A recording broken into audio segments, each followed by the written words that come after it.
చందమామ కథ దీవెన మహిమ. పూర్వం నేపాళ దేశాన్ని భద్రకుడు అనే రాజు పరిపాలిస్తూ ఉండేవాడు. ఆ రాజుకి పురోహితులన్నా జ్యోతిష్కులన్నా గౌరవం ఉండేది కాదు. పురోహితులు పెట్టే సుముహూర్తాలు గాని జ్యోతిష్యులు చెప్పే ఫలితాలు గాని జరుగుతాయన్న నమ్మకం ఆయనకి లేదు. ప్రశ్నలు చెబుతామని వారి ఆస్థానానికి ఎవళ్ళొచ్చినా వాళ్లతో తేలిగ్గా మాట్లాడి గేలి చేసేవాడు. ఒకనాడు రాజు వేటకు వెళ్ళాడు.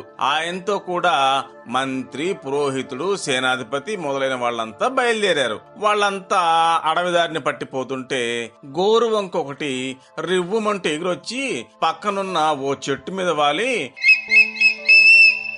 అని కూసింది. రాజు పురోహితుడికి చూసి, ఏమండి పురోహితులు గారు, ఆ పక్షి పలుకుకి అర్థం ఏమిటండి అని అడిగాడు.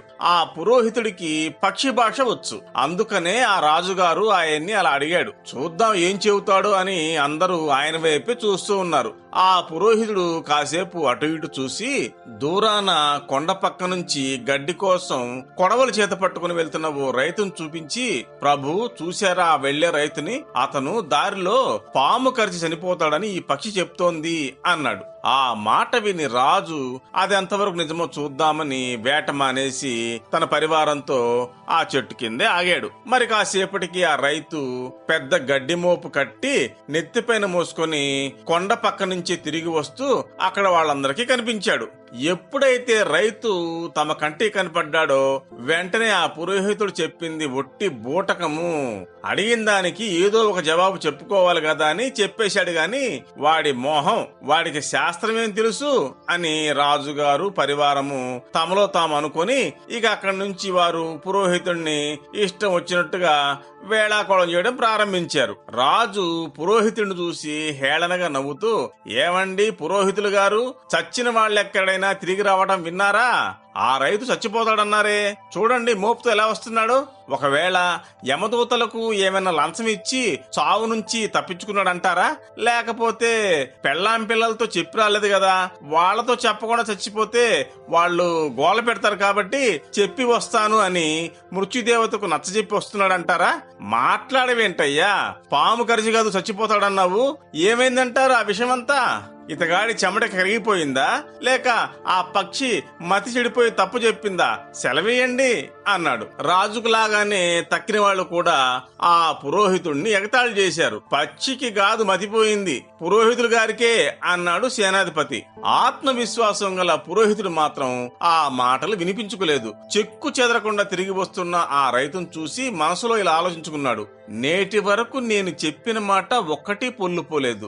నా నోటి వెంట ఏ మాట వచ్చినా అది అమోఘంగా జరిగి తీరేట్టు నా ఇష్టదేవత నాకు వరమిచ్చి ఉన్నదే. ఆ ధైర్యంతోనే కదా నేను జ్యోతిష్యం అంటే గౌరవం లేని ఈ రాజు దగ్గర మసలుకు రాగలుగుతున్నాను. మరి ఈ రోజు నా మాట ఫలించిపోవడానికి కారణం ఏమై ఉంటుంది అని అతని మనసులో అనేకమైన ఆలోచనలు పరిగెత్తాయి. పోతున్న రైతుని పిలిచి, అబ్బి ఆ మోపు ఓ మాట దింపుకో చూద్దాం అన్నాడు. వాడు ఎందుకు చెప్పమా అనుకుంటూ మోపు కింద పడేశాడు. మోపు విప్పు అన్నాడు పురోహితుడు. ఏమిటో ఈ పరీక్ష అనుకుంటూ అందరూ చూస్తుండగా ఆ రైతు గడ్డి మోపు విప్పాడు. విప్పేటప్పటికి అందులో పాము తల ఒకటి, తోక ఒకటి కనపడ్డాయి. బాబోయ్ అంటూ ఆ రైతు భయంతో ఒక్క గెంతు గెంతాడు. పురోహితుడు, భయపడకోయ్, ఈ పాము నిన్ను చంపడానికి వచ్చి నీ కొడవలి వల్ల తెగి చచ్చిపోయింది అని ధైర్యం చెప్పాడు. అప్పుడు పురోహితుడు తన మాట నెగ్గినందుకు విజయ గర్వంతో రాజు వైపు, ఆయన పరివారం వైపు తిరిగి, ప్రభు చూశారా శాస్త్రం అంటే ఏమిటో, మహిమ అంటే ఏమిటో, వీటి యందు నమ్మిక లేని వాళ్లను ఎంతకని శ్రమపడి నమ్మించగలం? ఇప్పుడు ఏలిన వారు ప్రత్యక్షంగా పట్టుదలతో కళ్ళారా చూశారు గనుక సరిపోయింది. లేకపోతే శాస్త్రాలకు విలువ ఏముంది?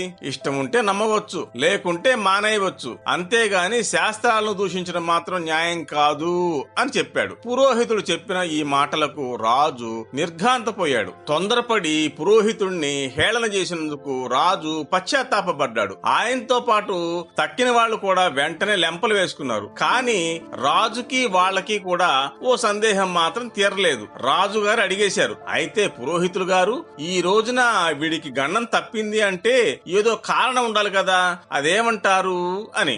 ఉండాలి, వీడి రోజున గొప్ప పుణ్యం ఏదో చేసి ఉండాలి. ఏమబ్బి ఇవాళ విశేషమేమైనా జరిగిందా అని ఆ రైతును అడిగాడు పురోహితుడు. పురోహితుడు అలా అడిగేటప్పటికి ఆ రైతు, బాబు నేను గడ్డి కోసం బయలుదేరి వస్తుంటే కొండ మొదట్లో చెట్టు కింద ఒక ముసలాయన ముక్కు మూసుకొని జపం చేసుకుంటున్నాడు. ఆయన చూసేటప్పటికి బుద్ధి పుట్టి దండం పెట్టాను. ఆయన 10 కాలాల పాటు బతుకు అని నన్ను దీవించారు. అంతకన్నా విశేషం ఏమీ జరగలేదు అని చెప్పాడు. పురోహితుడు, ప్రభు విన్నారు కదా, ఆ వృద్ధుడి దీవెన వల్ల ఈ రైతు పాముగండం తప్పి బయటపడ్డాడు అన్నాడు. పురోహితుడికి రాజుగారికి రైతు నమస్కారాలు పెట్టి మోపు నెత్తిన పెట్టుకుని తన ఇంటికి పోయాడు. పెద్దల దీవెనలో ఇంత మహిమ ఉందని తెలుసుకొని రాజు నాటి నుంచి పెద్దలంటే ఎంతో గౌరవంగా చూడడం మొదలుపెట్టాడు. నాటి నుంచి మన పురోహితుడి మాట అంటే రాజుకు పూర్తి నమ్మకం కుదిరింది. మరి ఏనాడు జీవితంలో ఆయన్ని హేళన చేయలేదు. పురోహితుడికే కాకుండా తనను ఆశ్రయించి వచ్చే తక్కిన జ్యోతిషులకు కూడా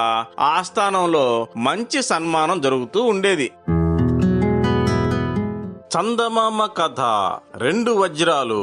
పూర్వం ఒక వర్తకుడు వ్యాపార నిమిత్తం సంతకు వెళ్ళాడు. అక్కడ ఒక అందమైన ఒంటె కనపడింది. చాలా బేరసరాల తర్వాత ఆ ఒంటెను కొని ఇంటికి తెచ్చాడు.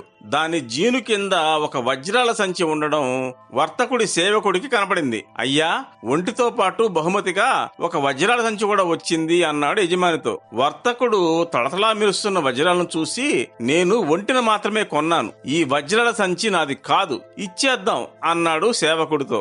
ఈ సంచిని ఉంచుకుంటే ఎవరికి తెలియదు, లక్షల విలువైన వజ్రాలు ఉంచుకోండి అయ్యా అన్నాడు సేవకుడు. అయితే వర్తకుడు సేవకుడిని వెంట పెట్టుకుని ఆ ఒంటెల వ్యాపారి దగ్గరికి వెళ్లి వజ్రాల సంచిని ఇచ్చేశాడు. ఒంటెల వ్యాపారి సంచి చూసి చాలా ఆనందించాడు. నేను ఆ ఒంటె జీని కింద వజ్రాల సంచి పెట్టి మర్చిపోయాను, నా వజ్రాలు నాకు అందించినందుకు ధన్యవాదాలు అన్నాడు. ఈ వజ్రాల నుంచి మీకు ఇష్టమైన ఒక వజ్రాన్ని తీసుకోండి అన్నాడు వర్తకుడితో. మీ వస్తువులు మీకు ఇచ్చినందుకు నాకు బహుమతులు అభినందనలు అవసరం లేదు అన్నాడు వర్తకుడు. ఒంటెల వ్యాపారి ఎంత ఒత్తిడి చేసినా వర్తకుడు తీసుకోవడానికి ఒప్పుకోలేదు. నిజానికి నేను 2 వజ్రాలను మీ అనుమతి లేకుండా తీసుకున్నాను అన్నాడు. ఈ మాట విన్న ఒంటెల వ్యాపారికి అర్థం కాలేదు. సంచిలో ఉన్న వజ్రాలు లెక్క పెట్టుకున్నాడు. అన్ని అలాగే ఉన్నాయి. మరి మీరు తీసుకున్న వజ్రాలు ఏవి అని అడిగాడు.